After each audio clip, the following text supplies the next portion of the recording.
Hello বন্ধুরা, কেমন আছো তোমরা সবাই? আশা করছি ভালো আছো। আবারও একটা নতুন ভিডিও নিয়ে চলে এসেছি তোমাদের কাছে। তোমরা তো অনেকেই জানো যে গোপাল আমাদের বাড়ি বেড়াতে এসছে মামির সঙ্গে।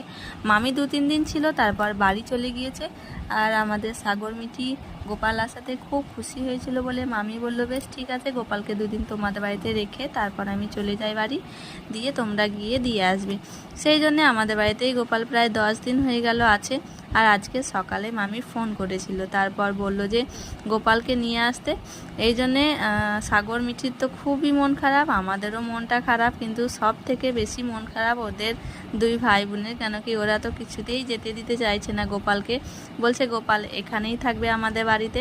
তারপর মা বলল আবার আসবে, দিয়ে আবার কিছুদিন এখানে থাকবে, তখন তোমরা আবার দেখতে পাবে। আর এখন গোপাল বাড়ি যাক। সেই জন্যে বললো বেশ ঠিক আছে, তাহলে আবার গোপালকে একবার নিয়ে আসবা, তাই বলল।